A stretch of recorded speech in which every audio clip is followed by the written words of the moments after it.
అరే సునీల్, బాగా రోజులైతుంది ఏంద్రా కనబడక, ఏం చెప్తానురా?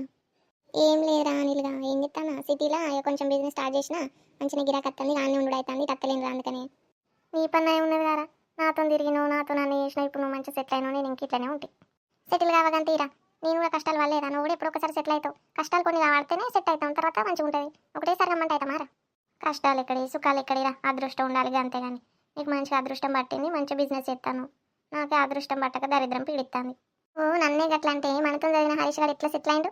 మంచిగా సిటీలో పెద్ద బిల్డింగ్ కట్టిండు, బిజినెస్ పెట్టిండు, కారు, మంచిగా రాయల్ ఎన్ఫీల్డ్ అన్ని కొన్నాడు, అంత ఎంజాయ్ చేస్తాడు. వాడు పిల్లలు పిల్లలతో ఇంకేందిరా వాడినా అసలు. మన వాడి ముందు మనం ఎంతరా? వాడు నీ అంత అదృష్టవంతుడు కాదు కదా తీరా. పిచ్చారా నీకు? నాకన్నా ఎక్కువ పైసలు ఉన్నాయానికి వాడే అదృష్టవంతుడు అంటే మళ్ళీ కాదంటావు? అరే సునీల్, చెప్తే వేంద్ర వాడు కాదురా, నువ్వే అదృష్టవంతుడివి. ఏ పిచ్చోడా వాడే అంటే మళ్ళీ నేనంటావు? అరే కాదురా వాడు. ఎందుకదరా, ఎందుకు చెప్పు, ఒక్క మాట చెప్పు, ఎందుకు చెప్పాడు? ఎందుకంటే అని పిల్ల నా ఫస్ట్ లవర్ రా పిచ్చోడా, అన్నీ అయిపోయినాయి దాంతో నాకు. ఇందిరా, ఏం మాట్లాడుతున్నావురా? అవును రా పిచ్చోడా, అందుకే నువ్వు అదృష్టవంతుడు అంటాను. ఆ పిల్ల నాతో తిరిగిందే. ఏమని పిల్లరా నీతో తిరిగిందే? ఎంజాయ్ చేసి ఇచ్చిపెట్టినారా అనిల్గా? అరే నువ్వు ఎప్పుడు వచ్చినావు హరీష్? ఇప్పుడేరా. అమ్మ బతికిపోయినరా, ముందు మాట ఏం లేవిడు, లేకపోతే నన్ను చంపుతాడు.